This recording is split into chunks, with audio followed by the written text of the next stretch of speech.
In the quiet shadows of our elegant home, I discovered the cruelest betrayal. My beautiful wife, once the center of my world, lay entangled with another man. I felt my heart shatter, rage consuming me. Every kiss she shared with him was a dagger to my soul, every whisper a death sentence. I couldn't breathe, couldn't think. Only the need for revenge kept me standing. This isn't just a story of infidelity. It's a tale of raw, unforgiving vengeance. They thought they could break me. They were wrong.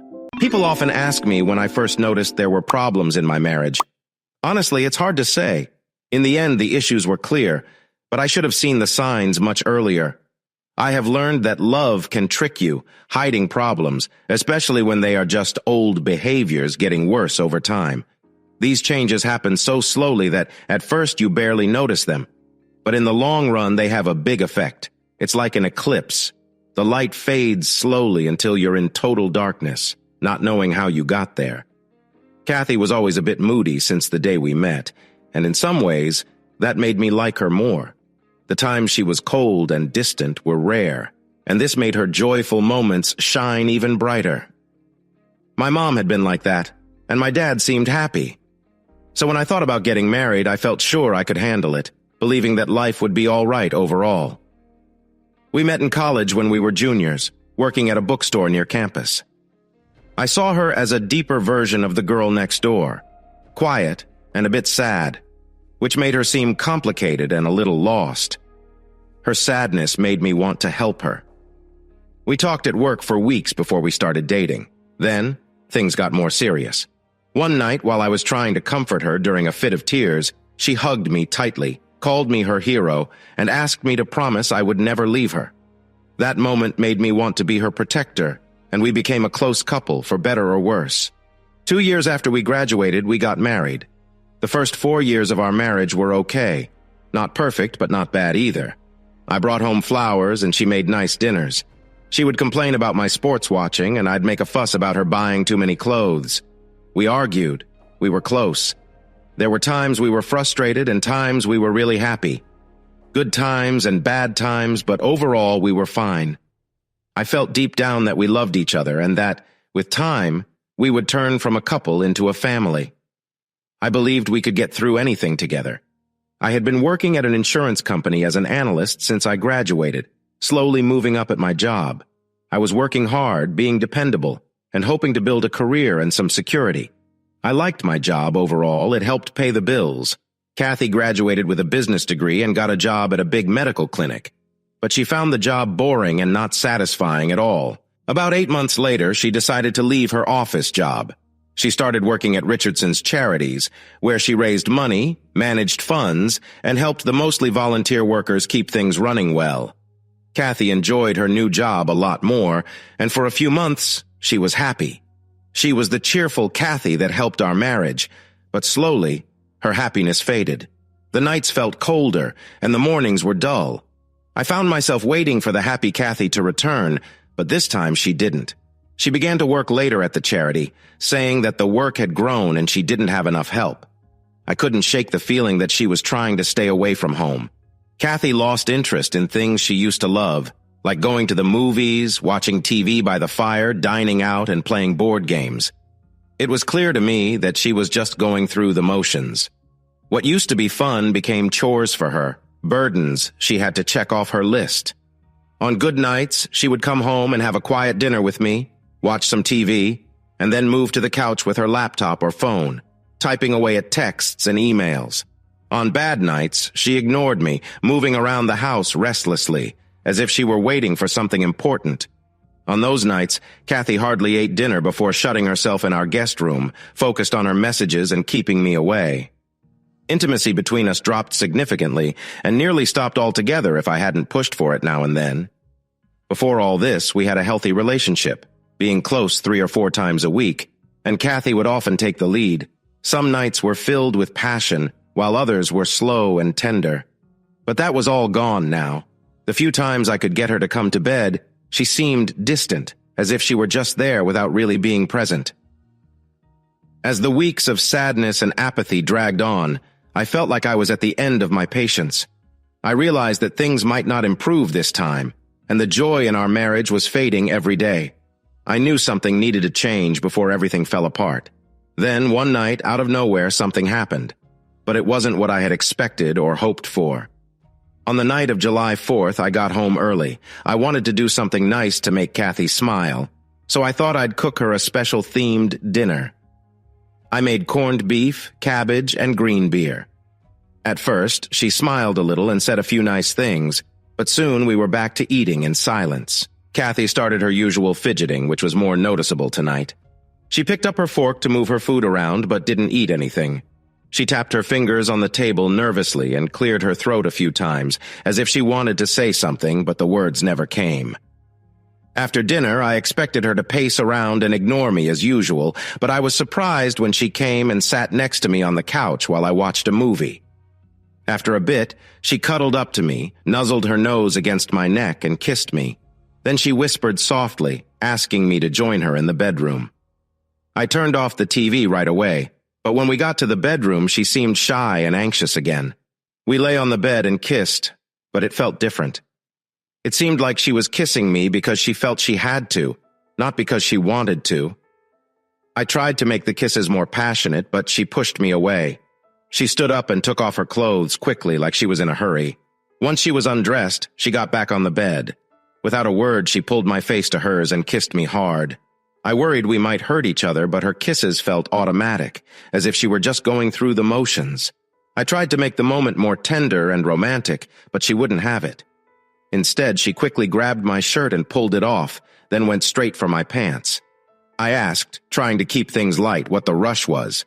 She answered sharply, "What the hell, Tom? Do you want to do this or not? You can't do it with your pants on." I laughed a bit, feeling a little awkward. I raised my hands to show I was with her and started taking off my clothes while she watched impatiently from the bed. Just as I was getting my pants off, she suddenly lunged toward me, asking if I wanted to have sex now. I said yes, and she smiled and crawled onto the bed. As I moved closer, she held up her hand to stop me. "Wait, let's do something different tonight," she said. She reached under the pillow and took out a bottle, playfully holding it up for me to see. She smiled, but there was something cold in her expression as she raised her eyebrows at me. "What?" I asked, hoping I wouldn't have to guess what she wanted. "Just stand and watch, Tom. I know what you want." She lay there in a way that seemed to pull me in, but inside, something felt wrong. Kathy and I had been together for a long time and had tried many things, but we had never thought about what she was showing me now. A warning voice had been speaking in my mind for weeks, even months. Our relationship had changed. Kathy seemed colder and more distant. Now, out of nowhere, she was offering something she had once called disrespectful and not okay. I started to think this might be a test from Kathy, a way to see if I cared enough about her feelings to say no to something that felt tempting. I swallowed hard and managed to say, "Kathy, we don't have to do this. I know how you feel about these things, and I'm happy with how we usually are together. You don't have to." Kathy pulled her hand back but stayed on her knees, looking at me with annoyance. She cut me off sharply. "What's wrong, Tom? Do you think I don't want this? Come on!" "I know how you feel about this. I don't want to disrespect you," I stammered. "We don't have to do this." Her expression turned darker, her face flushed with anger as she nearly yelled at me. "Are you joking, Tom? What kind of man are you? Most guys would be excited about this."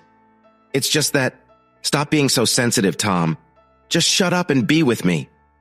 Inside, I felt a mix of wanting to try what she asked and the feeling that I should not participate. I took a few slow steps toward Kathy but stopped. Kathy's patience wore thin, and she yelled at me again. "What's the holdup, Tom? Do you need a written invitation? Let me make it clear." She lifted herself a bit and pointed insistently. "Get over here. Do it with me now." With that last loud command, any doubt I had disappeared, pushed aside by her strong words and my own desire.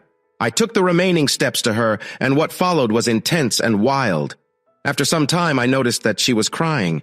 I gently pulled on her shoulder to make her look at me, but she wouldn't move. I raised my voice slightly to try to reach her. "Kathy, I'm sorry if I was too rough, and I don't know what I did to make you so angry, but we need to talk. If we want to make this work, you have to communicate with me." She snorted in response, paused for a moment, and then said with a bitter tone, "Tom, maybe you should clean yourself up. Go take a shower and leave me alone." I felt really tired and didn't have the energy to keep trying. I thought about being sarcastic and firing back, but instead I just sighed, got off the bed, and took a long hot shower. When I finished, I slowly opened the bedroom door. Kathy was still lying on her side, still naked, staring into space. She had stopped crying, but her eyes were red.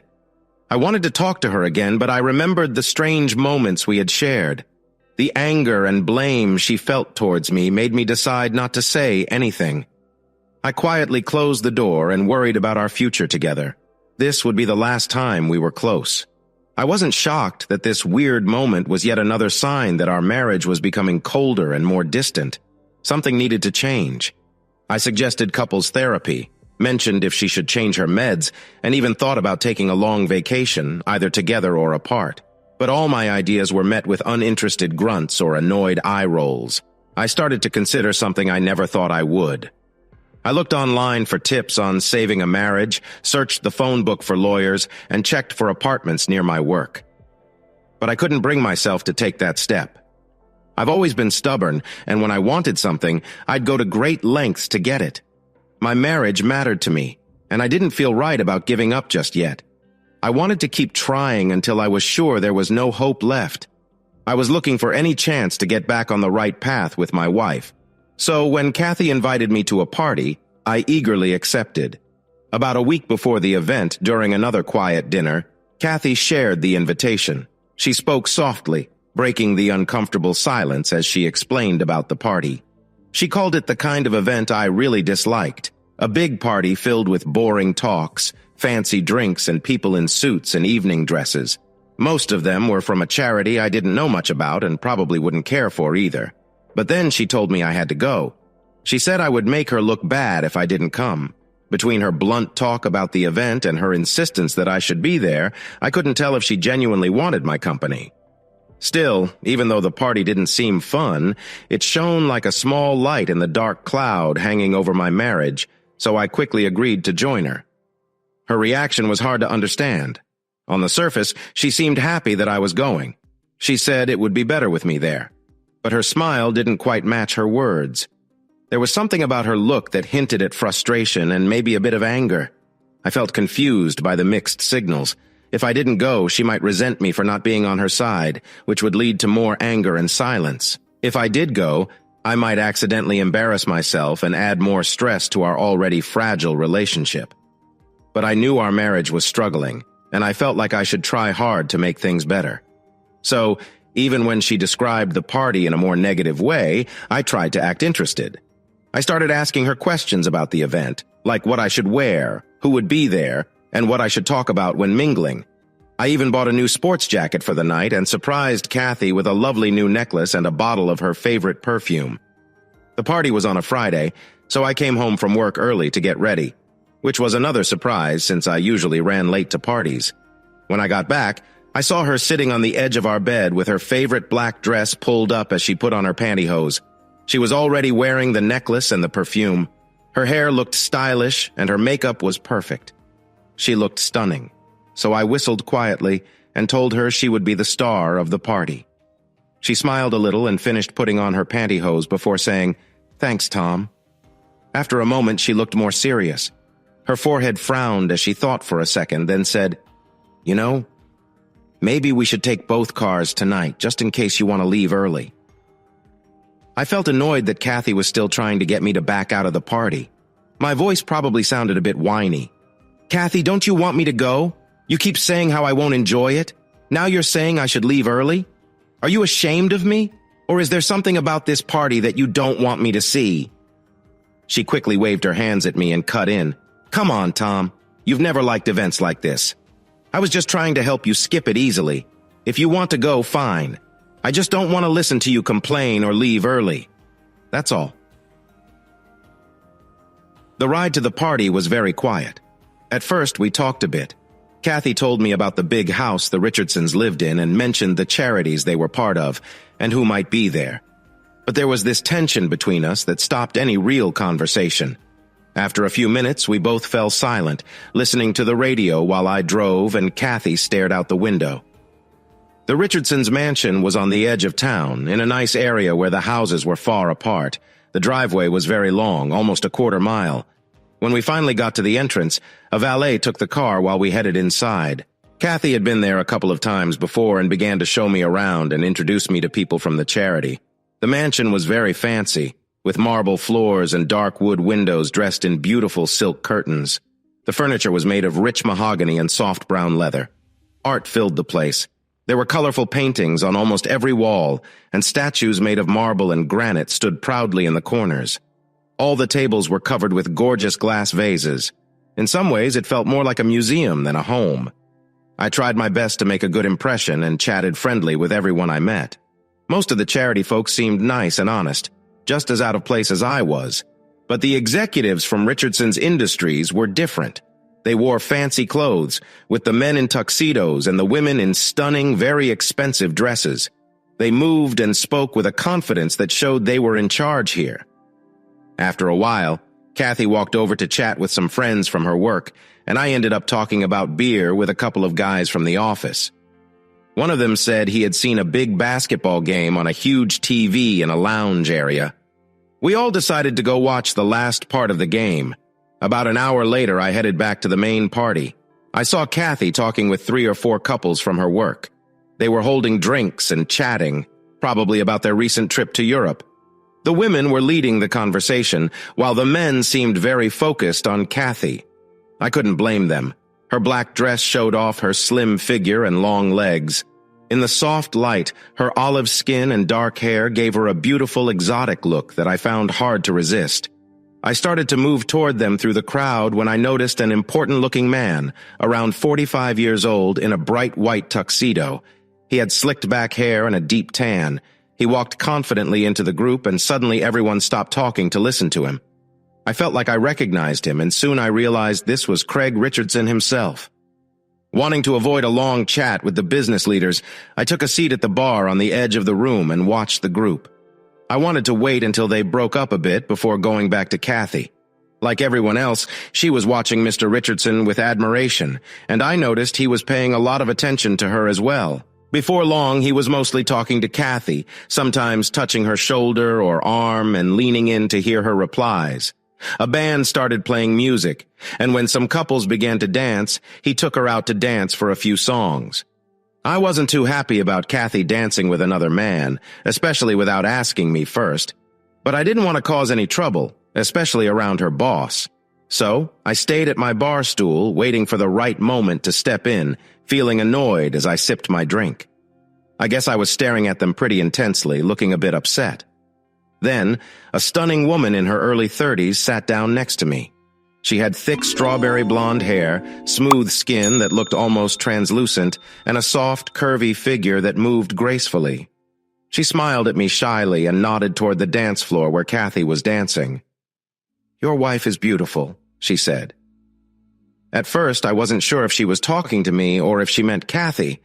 I couldn't think clearly to answer right away. Finally, I said something silly. "Your wife," she said, pointing again to the dance floor. "She's beautiful. I can't blame my husband for wanting to dance with her. I hope that doesn't bother you too much." She smiled at me kindly, but it seemed a little sad, too. I suddenly realized that the lovely woman talking to me was Craig Richardson's wife. My face turned red, and I started to stumble over my words. "Oh, it's okay. I don't mind, really. I'm just watching them dance for a while. I'm not a great dancer, so I—" She laughed softly at my awkwardness. It was a sweet laugh that made me feel at ease. "It's okay, Tom, right?" "Yes. How did you know?" "Oh, Kathy and I work together at the charity a lot. She's mentioned you. I saw you both come in together earlier tonight." She smiled again and tilted her head, waiting for me to speak, but I felt a bit shy. I didn't say anything. My mouth opened and closed, and I couldn't find the words. "Well, anyway," she said, holding out her hand, "my name is Danielle Richardson. It's nice to meet you, Tom." I shook her hand and finally found my voice. "It's nice to meet you, too. You have a wonderful home." She looked pleased with my compliment, and we chatted for a bit about the house, the art, and her work at the charity. She noticed I seemed a bit uneasy at the party, so she suggested I could play pool in the billiard room later to pass the time. Soon the dance floor was empty because the band stopped playing. Danielle pointed to my wife. "Looks like she's free now. I guess you'll want to get back to her. I should go talk to the other guests." I nodded and told her I enjoyed our chat. I started to make my way to Kathy, carefully moving through the guests, the waiters, and the decorations. When I reached Kathy, I put my arm around her and gave her a little squeeze. She asked where I had been, and I told her I met a few people, including Danielle, and that I watched some of a basketball game. I could tell she'd been drinking, and she said something sarcastic about the party being a good place to watch sports. It was clear she was a little upset with me, but I ignored that and tried to make small talk with her and her friends, the Richardsons. After a bit, it was obvious I didn't fit in, so I whispered to Kathy that I was going to look around some more. She nodded and I wandered off. I ended up in the billiard room with some guys I had met earlier that evening. We turned the room into a party that we liked. We rolled up our sleeves, munched on pretzels, and drank beer while watching sports on TV and playing pool. I had been there for a little over an hour when Danielle Richardson came in. She looked a bit nervous and called my name softly. I walked over to her, and she leaned in to whisper in my ear, "Tom, maybe you should get Kathy. She's had a lot to drink, and I think you should take her home now." We both felt awkward that she had to tell me this, and I nodded, saying, "Okay." She led me back to the main party, where she pointed out a loud group sitting on 2 couches. There was Kathy, sitting on Craig Richardson's lap like it was normal. Her arm was around his neck and she was laughing loudly at a joke. Her hair was messy and her dress looked a bit wrinkled. I whispered a curse to myself and turned to Danielle, who tried to comfort me. She said it was just the drinks making Kathy act like that. "Honestly, if you get her home and to bed, it will be fine," she said with a smile as I headed toward the couches. I tapped Kathy on the shoulder to get her attention and told her quietly that it was time to go. But she responded loudly, slurring her words, making it clear she didn't want to leave. I held my ground and insisted. I thought there might be a scene until Craig, looking a little embarrassed, encouraged her to go with me. Reluctantly, she stood up, swaying a lot, and awkwardly adjusted her dress before grabbing her purse. I helped her walk to the car, trying to keep her steady as she stumbled. Once we were in the car, she started shouting at me, saying I was ruining her fun by leaving early. She angrily reminded me that she wanted to take 2 cars for a reason. I told her there was no way she could drive home safely, no matter how many cars we took. I went on to criticize her drunken behavior and how she was acting too friendly with Craig. We argued all the way home. When we pulled into the driveway, Kathy got out of the car before I stopped the engine. She slammed the door and stormed inside. After parking the car and grabbing a quick drink of water in the kitchen, I went to our room. I found her already in bed, still dressed. She had her arms crossed and was glaring at the wall, clearly upset. I tried to start a conversation to ease the tension, but she turned away and wouldn't talk. There was a cold silence between us, so I decided to sleep on the couch that night. The cold silence between us changed quickly the next morning.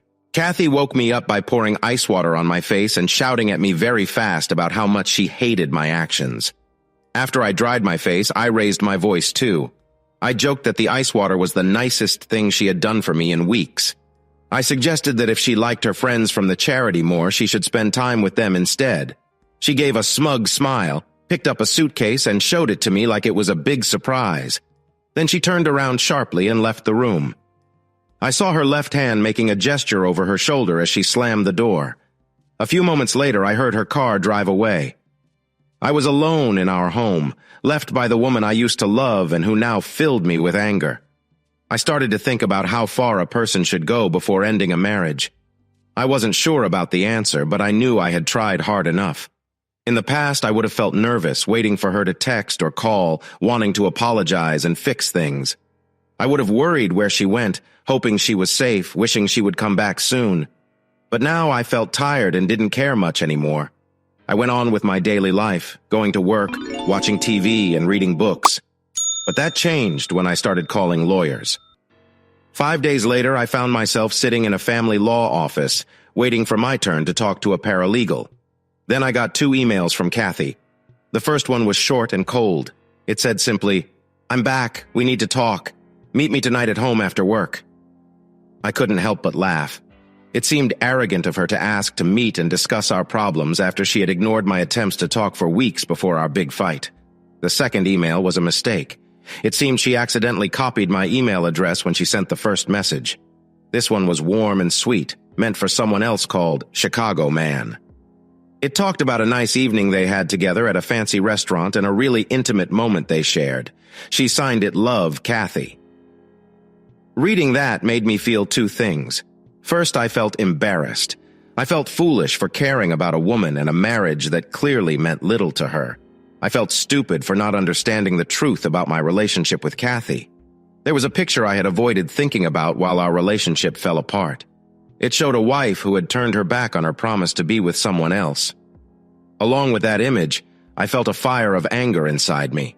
It was so strong that I could hardly breathe. My jaw was tight, and my head felt like it would explode. I was still thinking about that first note asking for a meeting. At first, I thought I would just ignore her and get a divorce. I planned to serve her the papers and talk about our marriage later, but now I could see the real issues we had and the depth of her betrayal. I wanted to talk to her. I wanted to confront her. I wanted her to admit what she had done and explain how she thought it was okay to betray me. I don't think I made much sense to the helper at the lawyer's office. I filled out forms and answered questions like a robot. My mind was too busy with the shock of Kathy's cheating and my need to confront her to really listen to what the helper was saying.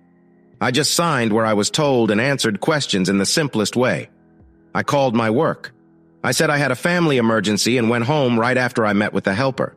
I was ready for a fight. But when I got home, I found a note on the door saying Kathy had to go back to her charity work and our talk would be delayed.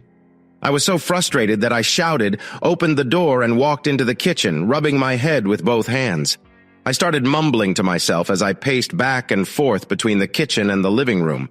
I stopped when I saw that Kathy left her laptop open on the dining room table.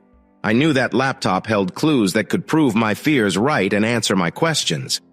I wanted those answers, not just out of curiosity, but because I wanted to use that information to get back at both my wife and the wealthy businessman I was sure she was seeing. Without thinking, I grabbed the laptop, jumped into my car, and drove to Ted Moore, an old friend from college. Ted was just an average guy, nothing special about his looks or clothes, but he had a unique skill.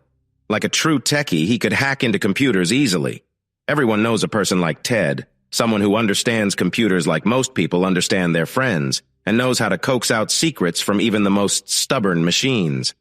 In college, he got good at breaking into almost any computer system, whether it was at school, work, or someone's personal computer. He did this all the time to gather information, find answers to tests, play pranks, or just for the fun of it. His talent eventually paid off, and he got a job in IT security at a local bank. But I knew he still hacked for fun on the side, so I thought Ted could probably find anything bad that Kathy had on her computer. I called him while I was driving, and he sounded like he had just woken up. He was surprised to hear from me. But when I said I needed help and hinted it was about getting into a computer, he was much more interested and asked me to come over.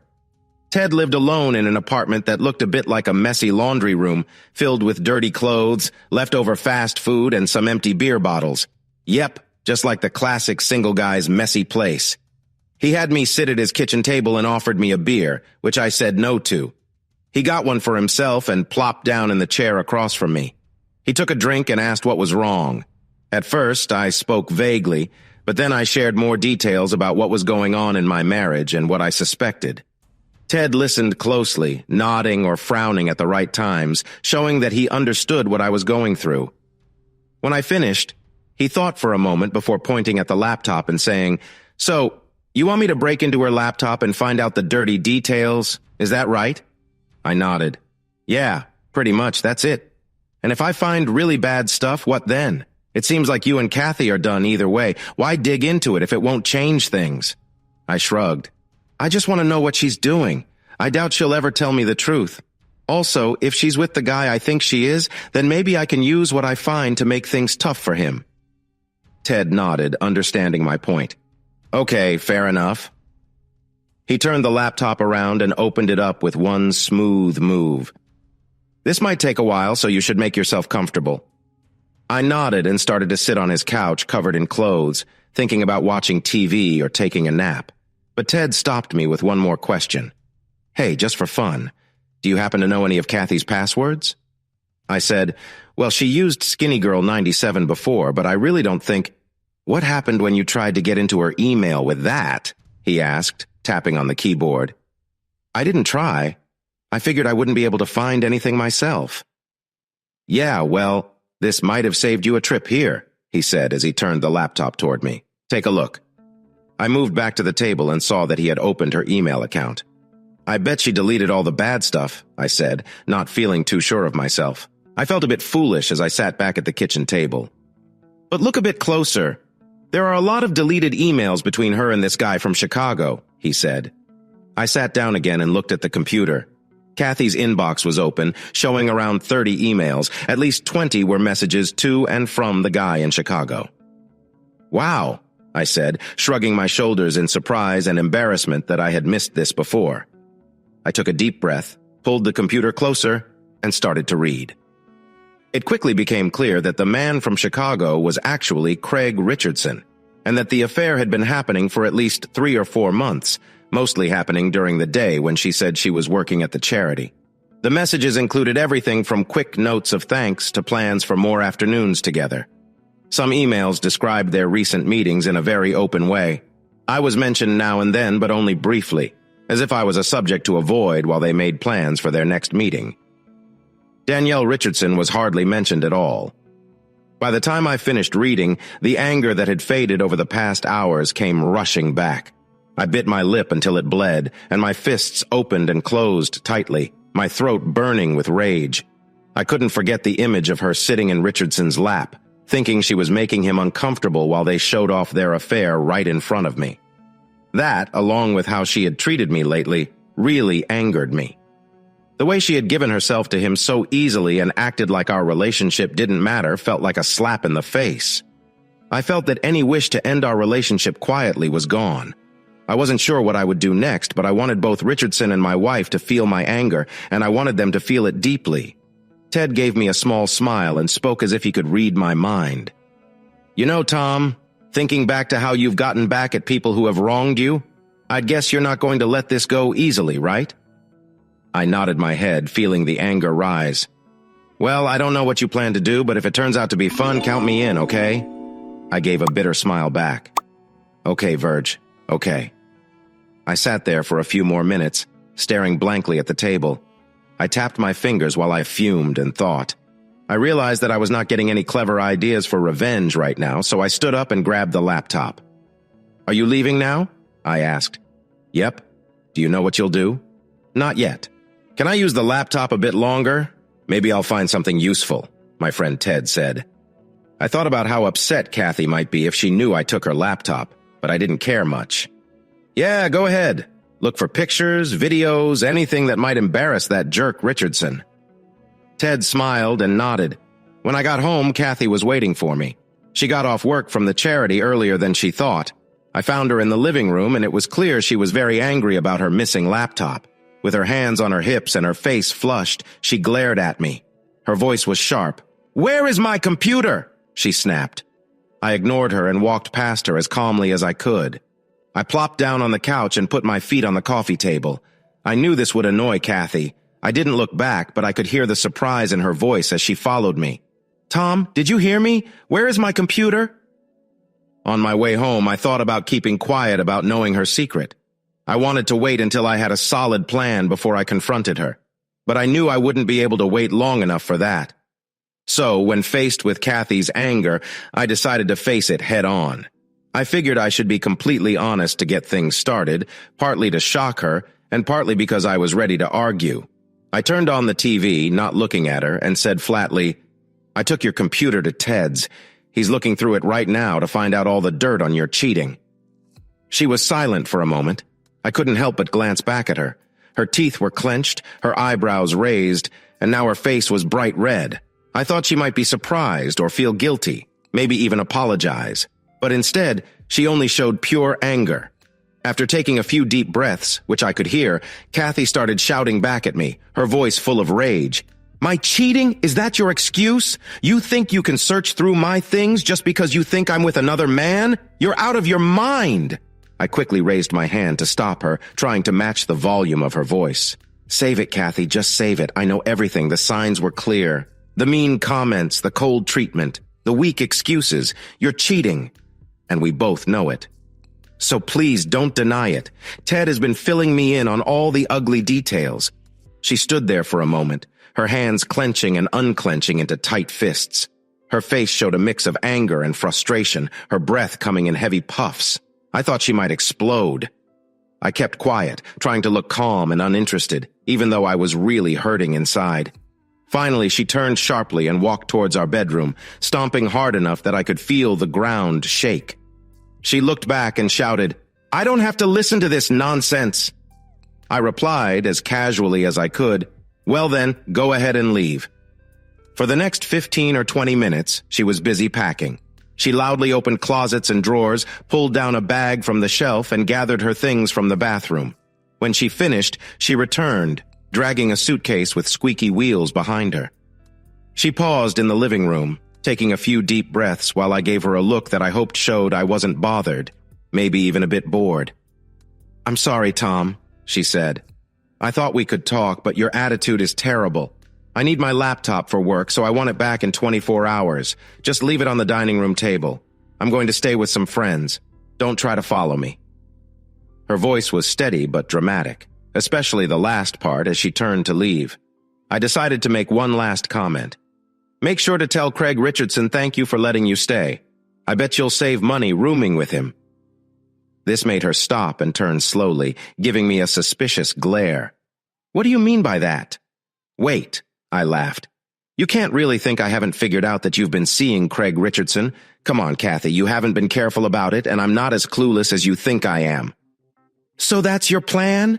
To mess things up for Craig Richardson?" she shot back, still looking at me with disdain. "I don't know. Maybe I won't do anything. Maybe I'll show up and cause some trouble. Maybe I'll make a big scene. Right now, I'm just thinking about how his wife and his charities will react if there's a messy divorce linked to him and a married woman." Her look turned into one of deep dislike, and her voice was filled with angry disgust. "You wouldn't dare try anything like that. You aren't brave enough to face someone like Richardson. You'll just sit here on the couch, and when I'm gone, you'll cry yourself to sleep. Honestly, you're so sad. Craig is a real man, Tom. He has done great things. You're just a boy who is struggling to find his place in a world that doesn't care about you at all. You couldn't hurt him or change his life any more than a tiny bug could change yours. Good luck with that." She spat out those words one by one, showing how much she looked down on me. My heart raced as she shouted, and I had to fight the urge to jump up and hit her for being so rude. In the end, I managed to smile back at her without showing my anger.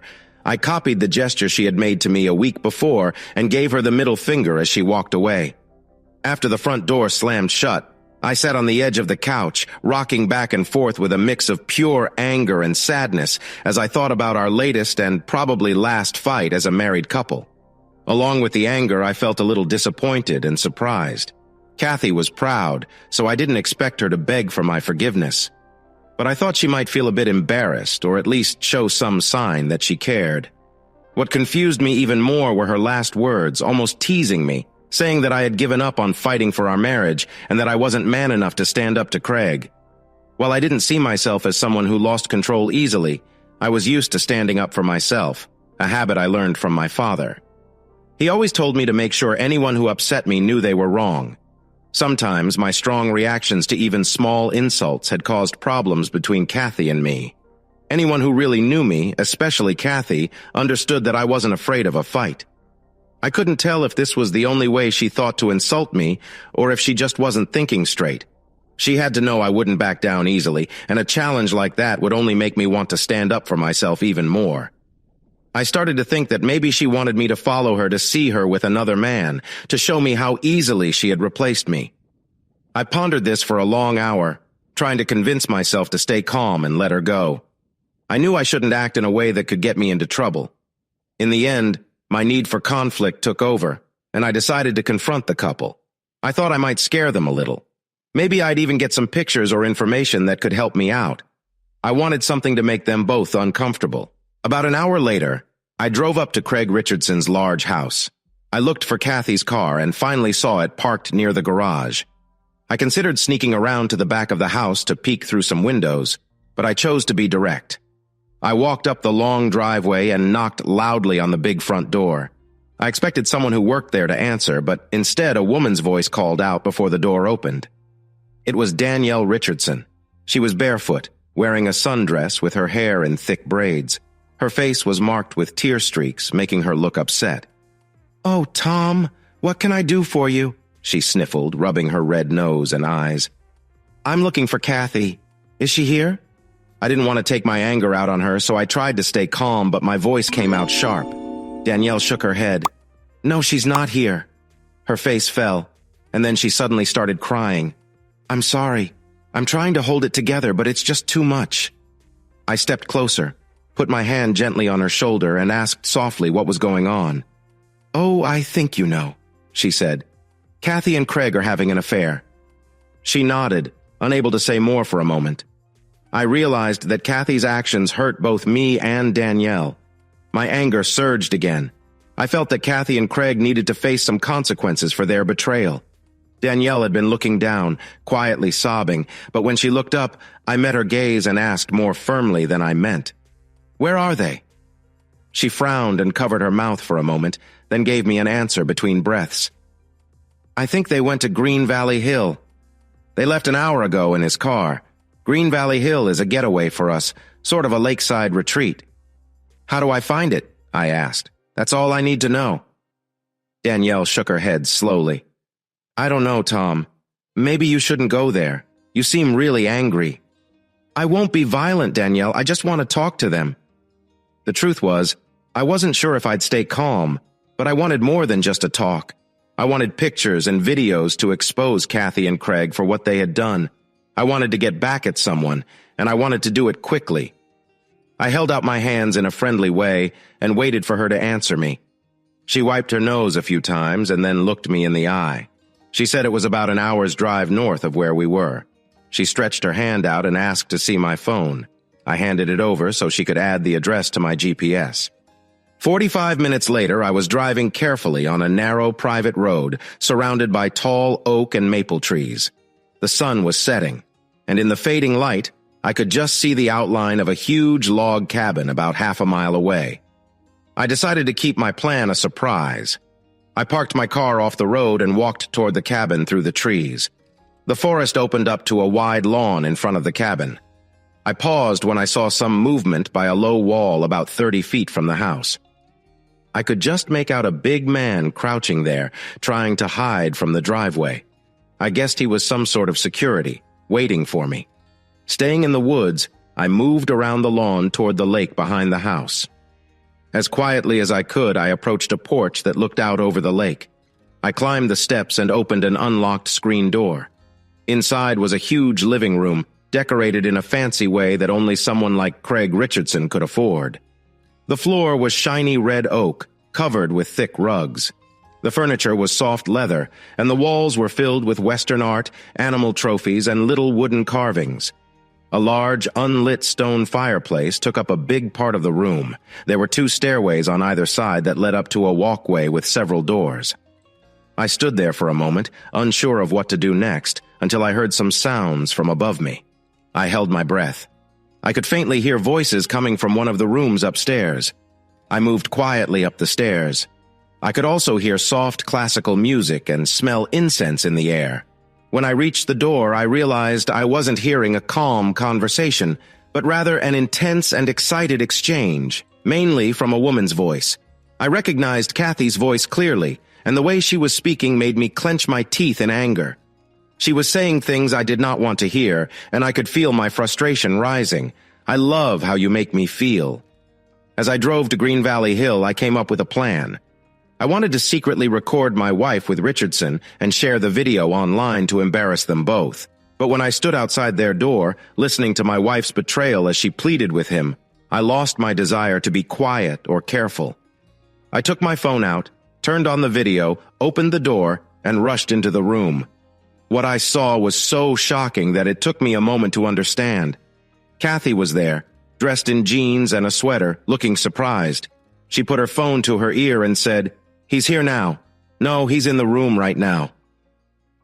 While she talked, I could hear the sounds of passion coming from speakers next to a big bed. The bed was messy, with sheets all over the place, and in the middle lay Craig Richardson. He was on top of the sheets, still, wearing just white boxer shorts. His face looked pale, and a deep, dark wound was on his chest. I moved closer to Craig, almost in disbelief. My wife was talking on the phone in a calm voice while a dead man lay in the room. It was too strange to take in. I looked closer at his gray face and the wound, hoping to see any sign of life. But it was clear that he was dead. The picture of death. I turned back to my wife, who kept talking on the phone. She looked at me without reacting, shaking her head as if she was upset by what was happening. I looked back and forth, feeling frozen. I rubbed my hands through my hair, trying to understand what was going on and wanting to do something. I snapped out of my confusion when I heard loud footsteps coming up the stairs. I turned to see a big, pale man with a shaved head. It had to be the security guard I had seen earlier. He barged into the room, holding a revolver in his left hand and a stun gun in his right. When he walked into the room, he looked at Kathy first and didn't notice me right away. She nodded at me, and then he turned my way, and we locked eyes. He rushed over to me. Suddenly, he lifted his hand and shot the stun gun. I ducked just in time, and the wires shot out and hit the wooden beam next to the bed with a loud noise. I jumped away from the bed and hurried to the nearest window. I broke it with a small piece of a statue and jumped through, cutting my jacket and pants, scraping my arms and tearing my left leg on the glass as I fell onto the roof of a garage below. I glanced back at the window and saw him with his shaved head looking at me. I knew he had a gun, so I rolled off the garage roof before he could shoot. I landed on the ground with a thud and a grunt. Gathering myself, I ran toward the woods and headed for my car. My leg throbbed and my lungs felt like they were on fire as I ran faster than I had in years. When I reached my car, I felt dizzy and tired. My hands shook as I struggled to get the key in the ignition. I looked at the rearview mirror and saw lights coming down the driveway. I pressed the gas pedal hard and lost control a bit as I sped through the woods until I reached the main road. I had no clue what to do or where to go. I drove without a plan for about an hour, staying clear of the small towns near the lake and trying not to stay in one place for long. My leg hurt a lot, and I had a terrible headache. I couldn't think clearly, lost in a thick fog of worry. My panic wasn't helping me at all. Calling the police seemed like the right thing to do, but I was confused and didn't know how they would respond. Out of fear, I started driving back home, but remembered that would be the first place he would look for me. I decided I needed to go somewhere safe, somewhere unexpected. So I began to head toward the one person I thought I could trust. It was almost 10 o'clock when I stood outside Ted's apartment, nervous as I knocked on his door. He opened it looking annoyed, but then his expression changed to surprise and concern when he saw me. With a bloody leg and torn clothes, I babbled about guns, cheating wives, and a rich dead man. Ted quickly pulled me inside, cleared off his messy couch, tossing clothes and pizza boxes to the floor. He told me to lie down, take off my pants, and be quiet for a few minutes. He quickly went into the bathroom and came back with a brown bottle. He opened it and poured the liquid over my leg, where I had a cut. The pain hit me hard, sharp and strong. I pulled my leg away and yelled at Ted, "What is that? What are you doing?" Ted looked a bit annoyed. He shrugged and said, "It's peroxide. The cut looks bad and we need to clean it. We can use this or some vodka from the kitchen." I thought the peroxide was a better choice. I grunted to agree, but then took the bottle from him and poured it over my leg. Ted went to the kitchen and returned with a clean towel and some duct tape. I looked at him, confused. He said simply, "Bandage," and knelt by my leg. He folded the towel and pressed it against my cut, then taped it to my leg with the duct tape. "That should hold for now. Put your pants back on before I get too weirded out. I'll grab you something to drink." I struggled to pull my pants back on, and Ted came back with 2 beers. He handed one to me and sat down on the couch next to me. We sat quietly for a few minutes, drinking our beers and looking at the mess on the floor. Finally, Ted cleared his throat and said, "Can you tell me what happened without sounding crazy?" I forced a smile and tried to explain as clearly as I could about the strange night I had. He listened carefully. His face changed from curious to worried to almost not believing me as I told him about my experience at Green Valley Hill. When I finished, he shook his head and asked, "Did you call the police?" "No," I replied. "Why not?" he asked. "You walked in on a murder. You really should get the police involved for your safety." "I need some time to think," I said. The way they were waiting for me there, Kathy on the phone, the bald guy shooting at me, it felt like a trap. If she was seeing Craig Richardson, why would they want him dead and set me up? It doesn't make sense. I need to find out what's going on. Ted looked at me, clearly thinking about how to respond. "Are you sure she was having an affair with Richardson?" he asked. "Yes," I said, surprised he even asked. "You saw the emails and how she acted at the party. She even admitted it when she left, called me names, and said she was going to him. How much more proof do I need?" Ted spoke calmly, trying to keep the mood steady. From where I was sitting, it looked like she made it easy for you to think she was with Richardson. Honestly, knowing your past, the way she teased you today seemed like the perfect way to make you chase her. I took a deep breath and closed my eyes, trying to focus despite a headache growing in my head. Maybe, Ted, maybe she is with someone else. Maybe that guy with the shaved head. I didn't even know if I was in a game or who I was up against. If you are right, we have to find out all over again who she is with. Tom, can I ask you something? He wiped his mouth with the back of his hand as I opened my hands, signaling him to continue. Did you and Kathy do any other strange things together? His question caught me off guard, and I didn't see how it mattered. What does that have to do with what's happening now? Just humor me. Did you ever play any games? Like what, Ted? I mean, we tried a few things, like most couples do, but nothing I would call strange. You know about amateur videos, right? Couples who make films of themselves and share them online? Sure, but no, we don't do that. What is this about?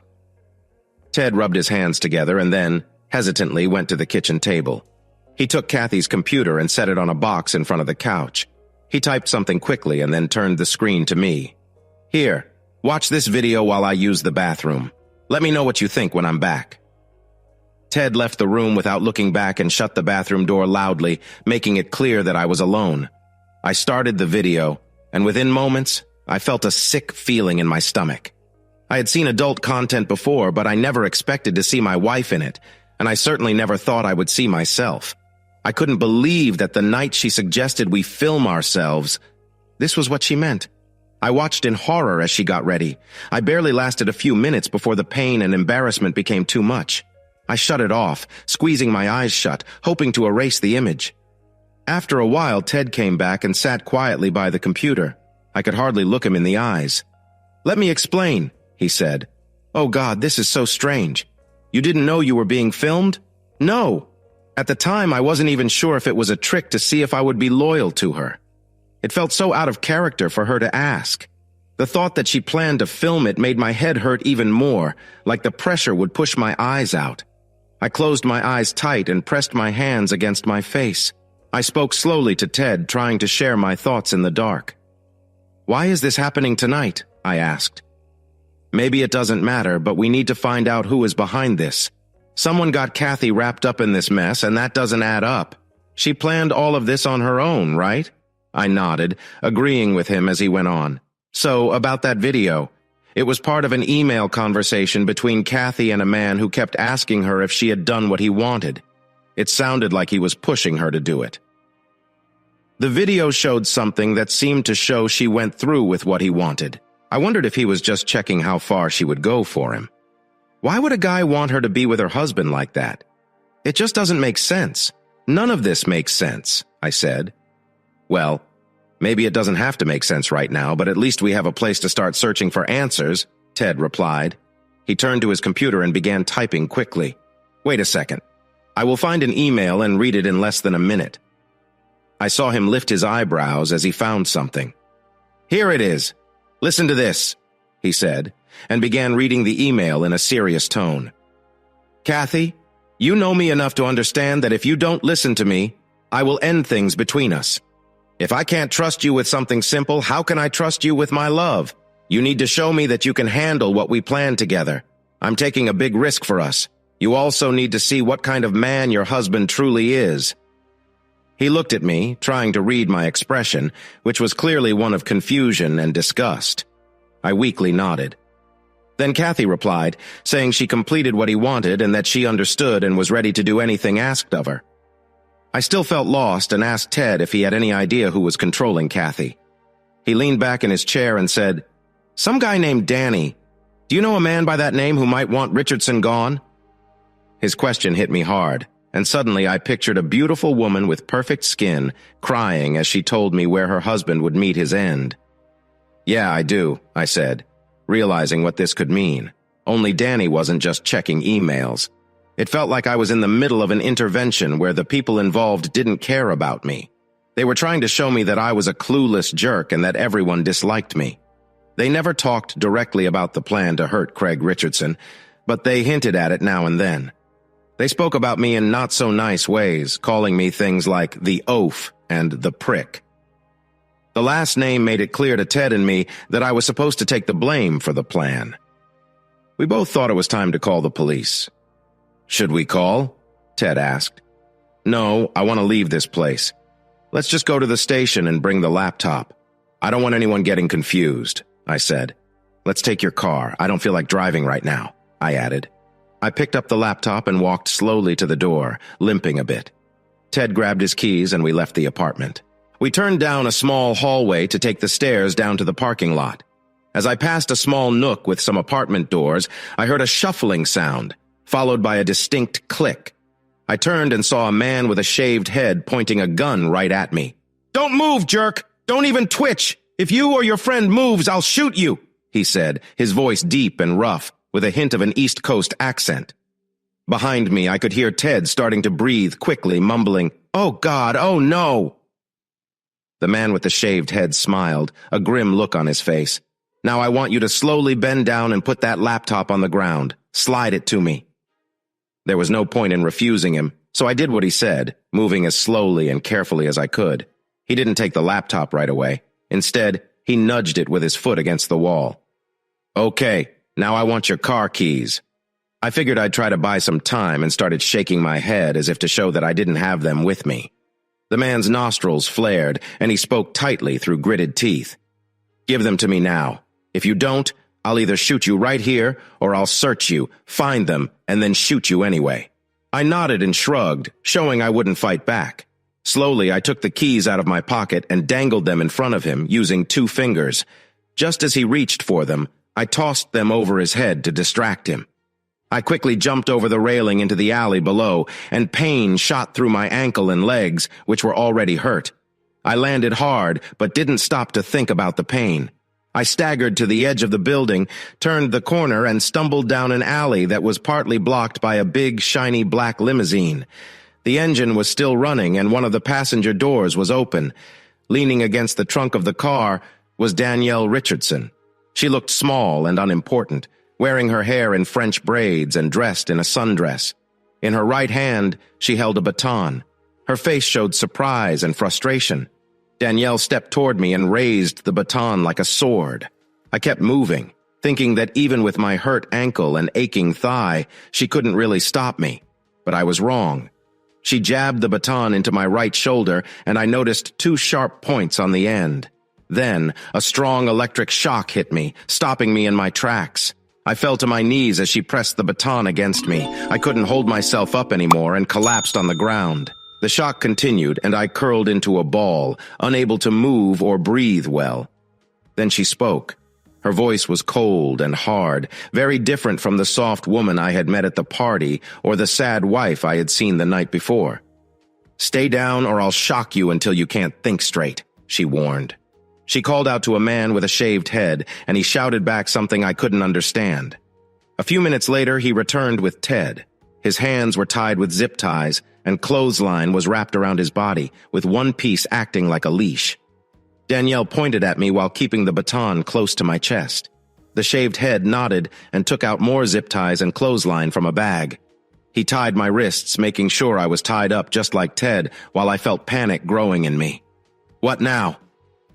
I heard a soft, unsure voice behind me. I turned around awkwardly and saw Kathy standing in the dim light of a flickering street lamp. She looked like a dark shape, and it was hard to see her clearly. But I noticed she had a stun baton like Danielle's in her left hand and a handgun in her right. Kathy wouldn't look at me. She focused only on Danielle. It was clear to me that our love was gone, but the thought that she was involved in something dangerous made me feel cold inside. I called her name quietly, trying to catch her eye, but she aimed the gun at me and told me to be quiet. Then she ordered me to stand up. I struggled to get to my feet, moving like I was drunk. Trevor, with a shaved head, turned to Kathy and tossed her the keys. "Did you find my car?" he asked. "Yeah, it's over there," she replied, pointing toward the parking lot. Trevor grunted in response. "Okay, let's go," he said, nudging Ted and me toward the car. We took a few steps when Danielle told him to stop. With a hint of anger, she said the original plans were changed because we had seen her. She suggested that we all get in the limo for the first part of the ride, and that Kathy could drive my car to the meeting spot. Trevor looked confused, but Danielle stepped closer and whispered something to him about keeping me away from Kathy as much as possible. He nodded, and then turned to Kathy. "You know the place?" "Yeah, sure," she said, sounding unsure and a bit disappointed. "Okay, then. Take his car and we'll meet you there." She nodded, turned, and quickly walked toward my car while Trevor guided Ted and me into the back seat of the limo. The limo was big and had soft leather seats facing each other across a carpeted space. Soft lights lit up the inside of the car. Danielle sat in the seat facing us, holding the stun baton and the gun Trevor had. She pointed the gun at us and firmly told us to sit still and be quiet. Trevor sat in the driver's seat, glanced back at us to check that everything was fine, and smoothly drove out of the alley onto the main road. We were heading north, likely toward either the mansion or Green Valley Hill. The lights from the street and the limo flickered through the windows like a strobe light. I tried to read the other people in the car. Trevor looked nervous. His hands gripped the steering wheel tightly, and he let out long breaths as if he was holding it in. Ted looked very scared, glancing around nervously. He was sweating and too frightened to talk. I wondered if I looked as scared as he did. Danielle seemed very confident and almost bored. She watched us with a smirk, casually pointing the gun in our direction and checking her watch every few minutes. The fear and uncertainty built a tense energy in me. It felt like my heart might burst. I was confused, but my mind was shouting for me to do something. My life felt like it was hanging by a thread, and I was just sitting there as time slipped away. Thinking I had nothing to lose, I decided to speak up, trying to bluff at first to rattle Danielle a little. I tried to sound confident, but I could hear my voice shaking. "You know, I've called the police. They know what's going on. There's no way what you're trying to do will work." She squinted at me with anger, and I thought she might tell me to be quiet.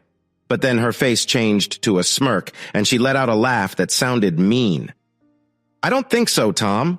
It's pretty clear over the last few months that you aren't very smart. So let me point out a few things that should be obvious by now. Your phone is cloned, and we have a tracker on your car, so we know you haven't called anyone. And we know where you've been all night. You might have used Ted's phone, but I doubt it, or you wouldn't be looking so pale. What's the line from that song? A whiter shade of pale." She stretched slowly and pretended to yawn, acting bored. "In any case, we have to pretend that the police know nothing. We can't just let you leave, can we? You might run off with all that money my late husband would have left to me. I don't think so, Tom. The truth is, the police will find a terrible crime, and you will be blamed for it. But it will be hard for you to defend yourself because you'll be dead, too. The jealous husband finds his wife with the rich businessman. He shoots the lover and then turns the gun on himself." She shook her head as if she felt sorry for me. Such a sad story, but it's a common one, really. I must have looked confused as I tried to understand what she just said. I began to speak without thinking. "Well, I think your story has many problems. I don't own a gun, so the police will question that. And what kind of person invites a friend over for a murder-suicide? Or shoots the lover but doesn't harm the wife? No one will believe this." She groaned in fake frustration, cutting me off. "Oh God, you are really clueless, aren't you? I probably shouldn't tell you this, but what the heck, Tom? What the heck?" She leaned in like she was sharing a secret and smiled. "First off, I think it's a pretty good story, especially since you'll be using the gun you bought at a gun show just days after half the people at that party saw your wife all over my husband. They watched you drag her out by the arm while she was screaming. I didn't buy a gun. She laughed again. Well, your credit card statement says different. The records from the gun show will also show that you bought a 38. This. 38 right here. She pointed at the weapon with her stun baton. She let that sink in and then gestured to Ted with the baton. Now, we didn't plan for your friend here to tag along, so he's going to have some trouble somewhere else in town. Most likely something like a drug overdose. I think no one will notice he's missing for a few days. There might be a few clues here and there, but I believe the police will figure it all out. I've set things up in a way that all the details should connect easily. I took a deep breath, trying to find a flaw in her story. Come on, they will notice. Do you really think they won't see that your husband was dead for 5 or 6 hours before me? Those times can get tricky if the bodies aren't found right away. After a few days, Kathy will tell them. She waited a few days before she called them. You haven't thought this through. The police aren't that foolish. Danielle looked at me blankly, shaking her head as if I was not seeing something simple. For a moment, we were silent, but then Tom suddenly spoke up. His voice was tired. Tom, they're going to kill her too. They will find 3 bodies, all dead from the same gun. I instantly understood what he was saying. I looked at Danielle with even more dislike and blurted out, My God, you're terrible! Danielle seemed to throw away any act of being nice. She tilted her head, looked me straight in the eye, and smiled slyly. So why do you care? She shouldn't matter to you now, and honestly, she doesn't mean much to me either. She's just a tool for me, like everyone else. I use her, and then get rid of her when she's not needed. I had met people like her in school and at work, but I had never encountered anyone who was so open about their dislike for others. I opened my mouth to reply, but I realized I couldn't say anything that would change Danielle's mind about her plan. So I turned to the bald guy instead. So, Trevor, if Danny uses everyone as a tool to get what she wants, what's your role in that? He glanced into the rearview mirror and bluntly said, Shut the hell up. Danielle laughed and leaned forward. Trevor and I go way back. We've been together since I was 14. He's the one person who matters to me. Without him, I wouldn't have made it through the dullness of high school with all the annoying boys and simple-minded girls. He's the only person I need, so talk all you want, but your attempts to stir trouble between us are just sad. Remember your place. You're just another tool, and you have been for months. She still sounded sure of herself, but I sensed a hint of worry when I questioned Trevor about how much he could trust her. So I decided to push a little more. How can Trevor trust you? You probably say the same things about anyone you don't like when they're close. I bet Kathy thinks you two are real partners or something. Trevor looked in the mirror again and mumbled under his breath, but Danielle tapped his shoulder without looking away from me. You know, Tom, you're really annoying. I'm carrying a gun, and you tried to get under my skin. Well, so what? I'm going to die before the night ends anyway, right? What does it matter if I die here now or in a few hours? I guess it matters to you because you wouldn't want to shoot me here. I leaned toward her slowly, trying to reach her with my tied hands. What is really stopping me? The gun pointed at me. Danielle quickly grabbed something from the floor and pulled out a long black stick.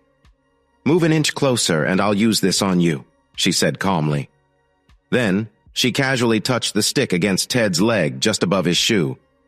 Ted reacted dramatically like a soldier having a painful moment. His fists tightened, his back arched, and he looked like he was in terrible pain.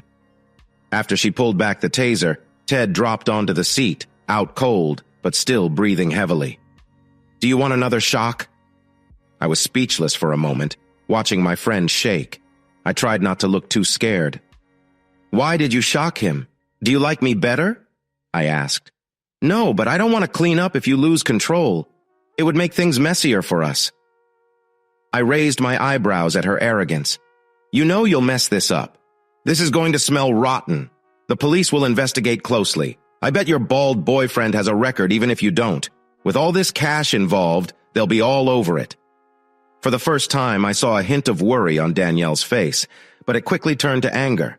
She leaned closer with the baton ready, and I braced for another shock, but then she pulled back and laughed. Don't think so much, Tom. You're not good at it. We don't have any records they can find. Besides, why would anyone suspect us when the real killer is obvious? It will look like the usual case to the police, I'm sure of that. You think you can pretend to be the sad widow? I can pull it off. You know I'm a great actress and people believe me because I'm what they want. I scoffed, trying to show how much I disdained her. Wow, what a big ego. It's not bragging if it's true, Tom, she replied. She said my name like it was something disgusting, like a bug in her mouth. Take your sweet little wife, for example. She changed so quickly. One minute she was the caring wife, and the next she was part of a plan to get rid of my husband, a plan that meant you would take the blame. Sure, she felt guilty sometimes and even thought about backing out once. But then I gave her a choice she couldn't ignore. She came back to me, begging for another chance and promising she would do anything to be with me again. Danielle leaned closer, her eyes locked with mine, demanding my attention, a nasty grin on her face. And do you know what I did, Tom? I made her show her love for me by doing something truly awful. It was something so terrible for her that it took all her strength to get through it. I stared at her, trying to understand what she was saying. Why don't you get it, Tom? I made her sleep with you, and I made her force you to do it too. Isn't it humiliating to know that sleeping with you was a sort of punishment, a terrible thing for her to do to prove her love to me? She paused to smirk, letting out a little arrogant laugh, and then she continued. Do you know what I did? I convinced her it was an attack. I twisted her mind to think that since she didn't want it and hated it, you must have forced it on her, even though it was her idea to begin with. Crazy, right? In the end, she wasn't just in love with me. She ended up hating you. She hated you enough to turn you in, just like I wanted. I clenched my teeth, waiting for a wave of angry humiliation before I answered her, trying to stay cool so she wouldn't enjoy it too much. You don't have as much power as you think. You can't control me. Oh, you're so wrong. I could have gone straight for you, seduced you, and made you do terrible things for me. But that could get messy. It's hard to keep men quiet when they brag to their friends, and I might have had trouble if people found out I was with you. You're crazy if you think you could make me follow your orders. What? You don't think I could make you do what I want after we were together? You're underestimating your own feelings, and you're overestimating your own dignity. No, I really don't think you could get me in bed. She laughed. Oh, come on. With the way you looked at me at the party or even earlier today when I was being my charming self, you wanted to put your arms around me. After that, it would be easy for someone like me to get a man in bed. What makes you think you could resist? I let her question hang in the air for a moment before I answered, trying to stay calm even though my heart was racing. I have a rule I really stick to about relationships. Just one rule. Don't make me laugh. For me, rules about staying loyal are like small bumps on the road. But it's not just about loyalty. I paused to make her think, and she looked at me with curious eyes, waiting for me to go on. It's just that I only sleep with people who are human, and you don't really fit that. Her eyes widened in shock, then narrowed into angry slits as she reached for her taser again. I decided to laugh, trying to keep my cool. What's happening to the Queen? Her face turned hard with anger and disgust, and she started to shout words that felt sharp. I'm losing control? She said, pointing the taser at me. Remember, Tom, I've been in charge from the start. It took longer than I thought because you're much slower than I expected. How could you not realize your wife was with Craig after that party? Any real man would have started looking into that. But not you. You just kept trying to save your marriage. She laughed again, a cruel sound that felt like nails on a chalkboard. So, we had to go further. We had to make you find the proof on her computer to get you to wake up. But once you figured it out, you were just as easy as we thought. You took the bait and charged out like a bull. In the end, you made it way too simple. I tried to keep a smirk on my face while she ranted.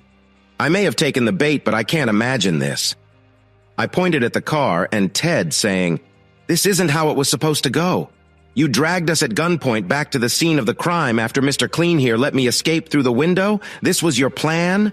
Plans change, but the ending will be the same. She turned away from me, showing that our talk was done. A few minutes later, we turned off onto a side road for half a mile and stopped between some dumpsters and trash in a back alley next to a worn-out strip mall. We waited quietly, clearly waiting for Kathy. Ted and I looked around nervously while Danielle kept her gun pointed at us, whispering a few things to the bald man. Finally, Kathy pulled up in my car, parked behind the limo, and jumped out, almost tripping as she hurried toward us. Trevor, who had a shaved head, waited for Danielle to reach the limo. Then, he got out of the driver's seat and opened the back door to help her out. He took her gun from her and kept looking at us the whole time. Trevor started pushing us toward our car. Kathy stood next to Danielle, nervously shifting from one foot to the other. She kept mostly looking at Danielle, but would sometimes glance over at Ted and me. I didn't recognize Kathy anymore. I didn't understand her thoughts or feelings at all. But it seemed clear she didn't understand Danielle and her plans either. I hoped that if I could get Kathy to see the truth, things might start to change. I tried to catch her eye, but it was too dark. So I called out to her. I yelled that she was making a mistake, that she was being tricked. Immediately, Trevor pressed a taser against my neck and warned me to stop talking. He pushed Ted into the front passenger seat of my car and shoved me into the back seat, making me slide over to the driver's side. He climbed in after me and spoke in a low, threatening voice.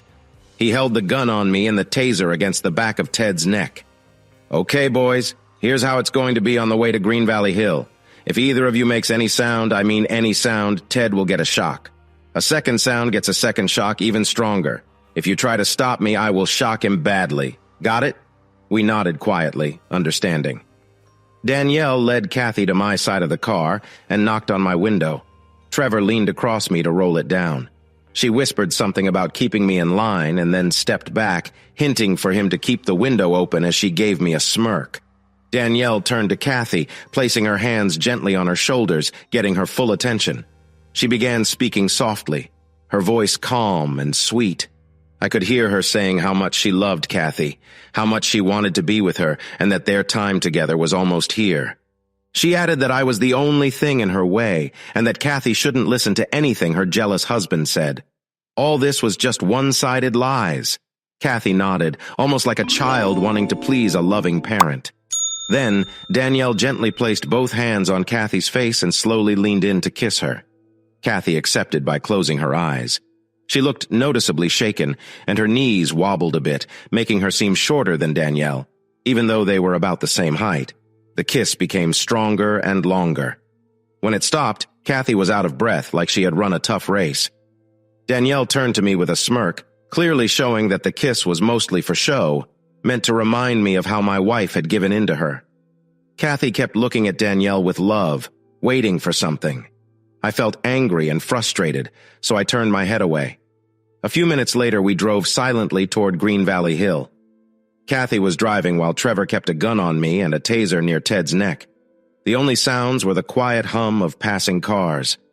We sat in deep silence, hardly daring to breathe or talk. I guessed the drive to Green Valley Hill would take about an hour. Sometimes that felt like a long time, but now, knowing my life might end in an hour, every minute felt like seconds. It was like I had fallen off a cliff, and the ground was rushing up to meet me. I should have been thinking of a way to escape, any way to survive this. But my mind raced with worry. I thought about my parents and how they would react if they heard I was gone. My mom would probably blame my dad. He had always pushed me to be strong and confront people. I thought about my friends.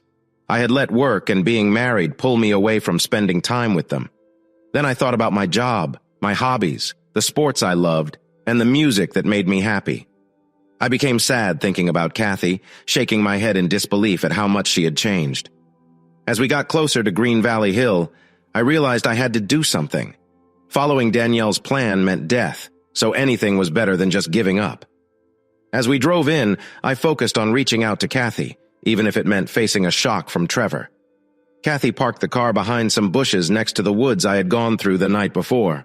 Trevor jumped out and started shouting orders, pulling open the doors and pushing Ted and me out of the car. He tied a rope around my wrists and gave the other end to Kathy, who slipped it over her left hand while also holding a baton.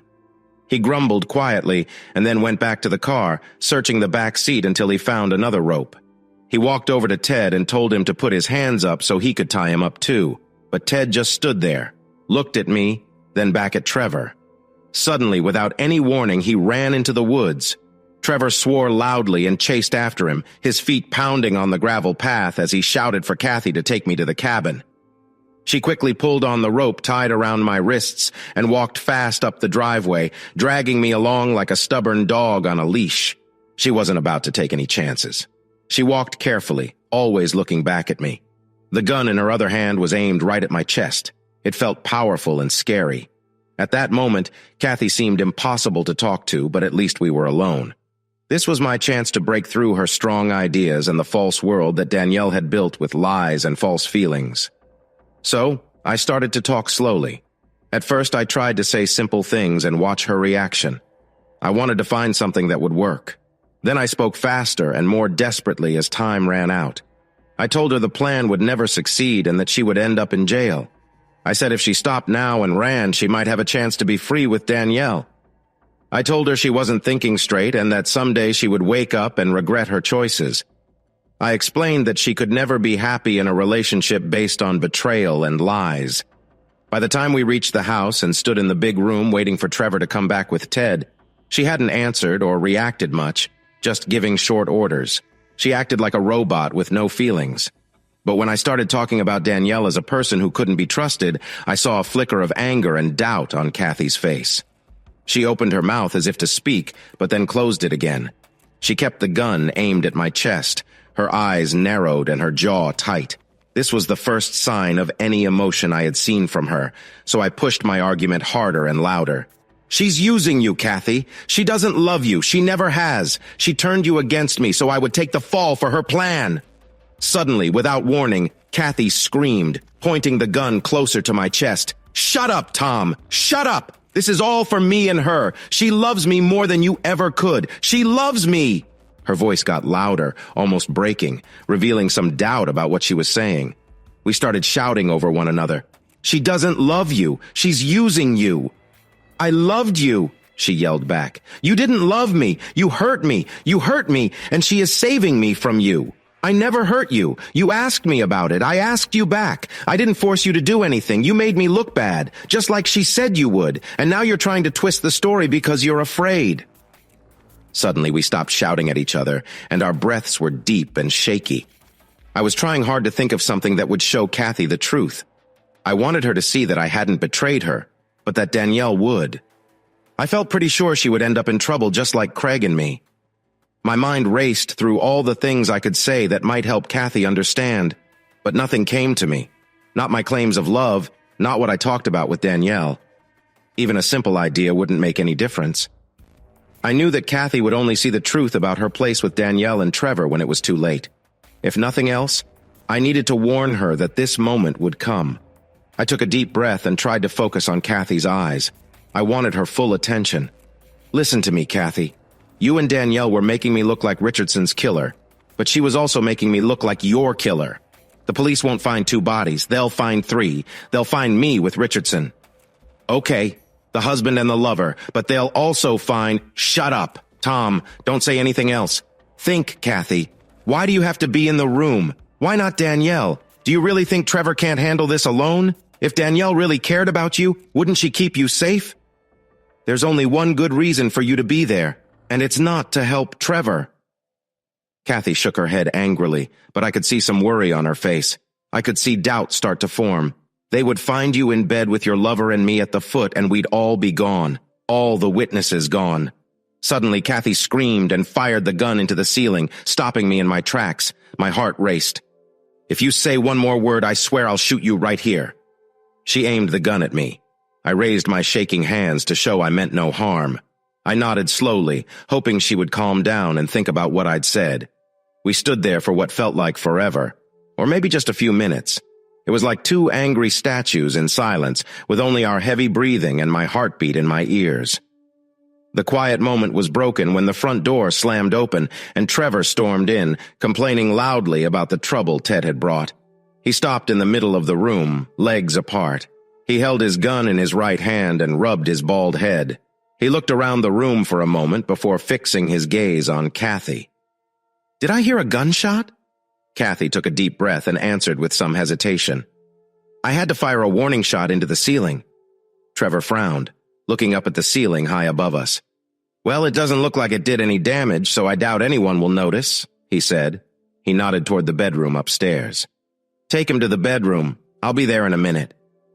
Kathy nodded and gave the rope a fierce tug as she headed for the stairs. As we moved toward the bedroom, I tried one last time to make her think twice. I whispered softly as we climbed. "Kathy, listen to me. When he gets you in the bedroom, he's going to make you pose for the scene. He might want you on the bed to make it look like something bad happened with Richardson. But first, he'll tell you to get rid of your gun. No matter what, don't put your gun down. Just hold on to it." She turned to glare at me, so angry that she shook the gun near my face as a warning. She didn't need to say anything. Her look made me stop talking. As I stepped into the bedroom again, I felt a wave of sickness. Craig Richardson's body was still there, a bit paler than before, but otherwise unchanged. He lay back against the pillows. The broken window next to the bed was the same, but the speakers that had played fake sounds were gone. Kathy pointed to a chair by the bed and ordered me to sit while she tied one end of the rope to a bedpost. Again we waited, the tension in me so tight I thought I might burst. It got worse when I heard Trevor's footsteps coming up the stairs. Just like earlier, Trevor with his shaved head burst into the room and took a quick look around. He checked the bed and glanced at me. I watched him, noticing how he was sizing up the room, trying to plan how to make his next move. I clenched my teeth and whispered just loud enough for Kathy to hear. "Remember what I told you, Kathy? Don't put down your gun." Kathy was now focused on Trevor, her face changing from anger to worry. After a moment, Trevor rubbed his head and pointed the gun at Kathy. "Okay, I think we should do it this way. You sit on the bed next to Craig and get ready. I'm going to hold the gun to his head, and when I shoot, some blood will get on you. It'll look more real that way." Kathy suddenly took a sharp breath, but she didn't say anything. She stood still, looking at Trevor. Her forehead wrinkled, and she bit her lip while she thought. Trevor looked back at her and quickly repeated his orders. "Come on, Kathy. Move and put the gun down." But Kathy just stood there, her body slightly shaking like a tree in the wind, seeming unable to move her feet. A little tremor began around her lips and chin. Trevor yelled at her again, but when she still didn't move, he studied her closely. He noticed her worried look, the slow shake of her head, and her sudden lack of action. His face showed worry and fear. Without warning, he pointed the gun at Kathy and fired. In that moment, I understood two important things. First, it wasn't just luck or skills that helped me escape the stun gun Trevor had fired at me the night before. Even with Kathy standing just 15 feet away, the bullets flew over her shoulder and hit the wall behind her. Trevor was just a bad shot. The second realization was that Kathy was not a bad shot. She quickly raised her gun and fired twice, hitting Trevor right in the chest. He fell to the floor with a loud crash. She stared at him for a moment, still shaking her head in disbelief. Her mouth opened and closed, trying to say something, but no words came out. Then she dropped her gun and collapsed to the floor beside it. "Oh, God!" she cried. My memories of the rest of that day all jumbled together, like a dream. At some point, Ted appeared at the door, his hands still tied. The rope was dragging a piece of something he had managed to break free from. He walked in carefully, looking scared, but then his face changed to relief when he saw who was dead and who was alive. He sat down on the floor and looked at me like I had really gotten us into some trouble. Before the police arrived, Ted and I managed to free ourselves from the ropes and ties. We sat quietly in the living room downstairs. One officer stayed with us to take our statements, while several others went upstairs to where the shooting had happened to talk to Kathy. Later, I heard that when they got there, she was still lying on the floor, crying and talking softly to herself. I remember being put into a police car and taken to a hospital with Ted. We both got checked out and then were sent home. I can still picture taking a taxi back. That night I couldn't sleep at all in what used to be our bed. The trial became a big deal, full of wild stories and gossip. With murder, money, and trouble in love, the news couldn't resist. Everyone connected to the case was interviewed and talked about. At first I was seen as a cold and mean husband, but later the stories changed. They started to show me as a confused man who didn't understand his troubled wife. I couldn't argue with that. The court chose to hold separate trials for the women involved. When Kathy's lawyers decided to say that Danielle was in charge, They made it sound like Kathy was just a lost person who couldn't say no to her lover. I wasn't sure that was true, as I had a different view of Kathy during our marriage. But as the trial went on, I realized I didn't know as much about my wife as I thought. Some parts of what her lawyers claimed seemed to be based on reality. The facts the prosecutors showed weren't new to me. They laid out how Danielle, Kathy, and Trevor worked together to kill Craig Richardson and frame me for it. They wanted to make it look like I was dead for the crime. Even most of the defense witnesses told a similar story. They agreed that Danielle was the leader of the plan, which included killing Richardson, and that Kathy acted in self-defense. Trevor was likely the one who shot Craig, but what surprised me was the last 3 witnesses for the defense. The first was Kathy's mom. She had always looked weak, but in court, she seemed even worse than before. When she took the stand, she looked scared and hesitant, as if talking hurt her. She was so emotional that it was hard to follow what she was saying. Her voice was so soft and shaky that the lawyers had to ask her to repeat herself a lot.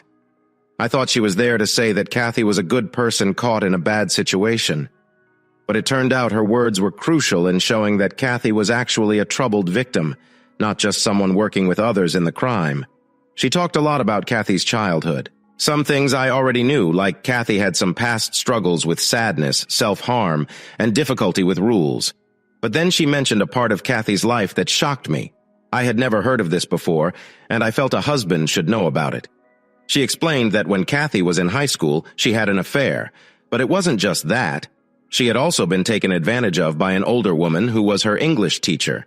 This teacher was 35 years old, and Kathy looked up to her and loved her deeply. This relationship lasted for at least a year. During that time, Kathy felt like she had to do everything this woman wanted. However, there wasn't strong proof of anything wrong, and Kathy refused to speak against her teacher. The teacher lost her job but did not go to jail. Meanwhile, Kathy had a very hard time and fell into a deep sadness. She even tried to take her own life by overdosing. Kathy went to the hospital and then spent several years in therapy. But she started to feel better in college, especially after she met me. She even stopped going to see her counselors. At the end of her speech, Kathy's mom cried as she shared her hope that this painful part of Kathy's life was firmly in the past. After Kathy got engaged, she admitted that they had worked hard to keep my knowledge of her past struggles to a minimum. The next person to speak was the defense's psychiatrist. She looked very neat and proper, like a librarian with her glasses and her hair neatly tied up. She sat very straight and kept her hands in her lap.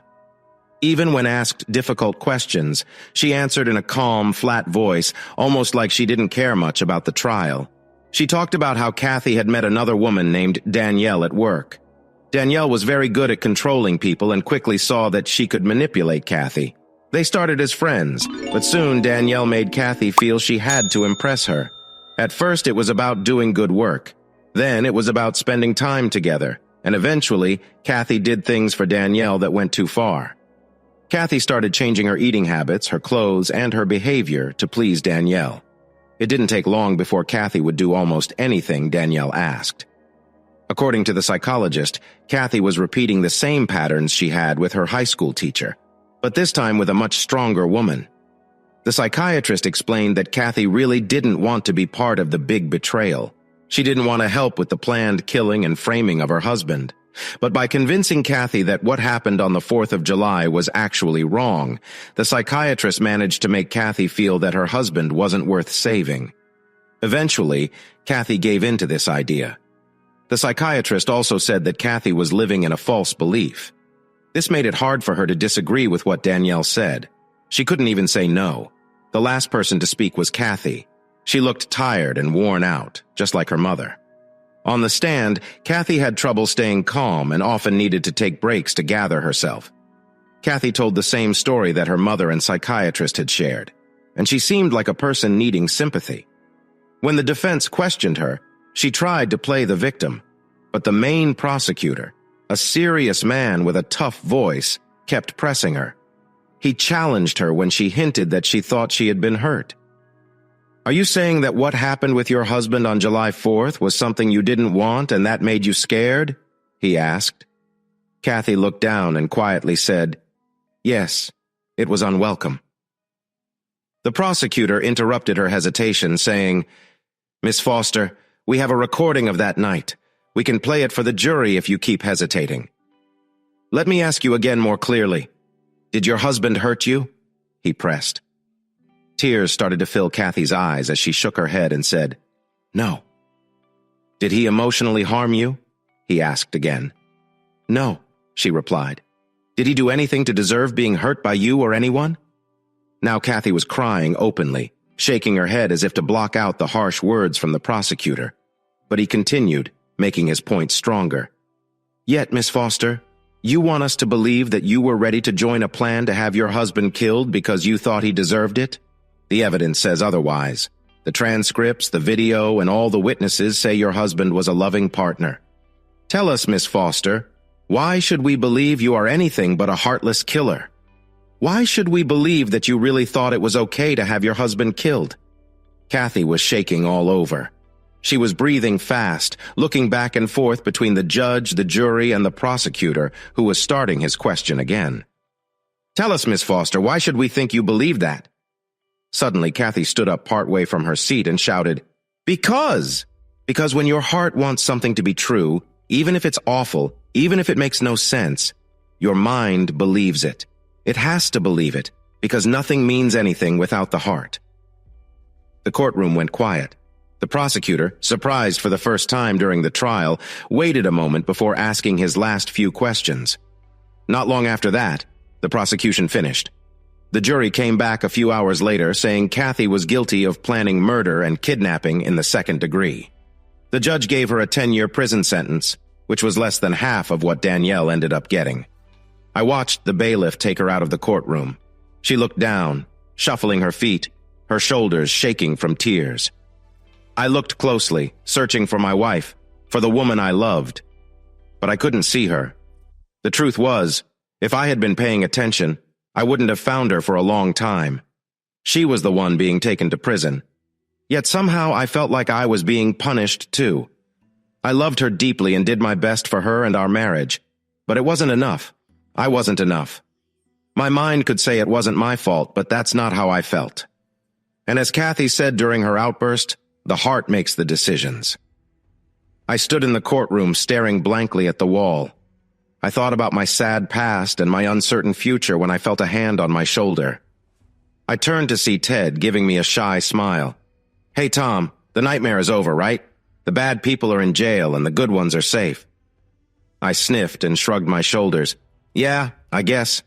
I don't mean to be sad, but I feel like I've been given a prison sentence too. I see a lot of lonely nights coming." "Starting with tonight," I added. Ted shook his head strongly. No, Tom. No lonely nights for you.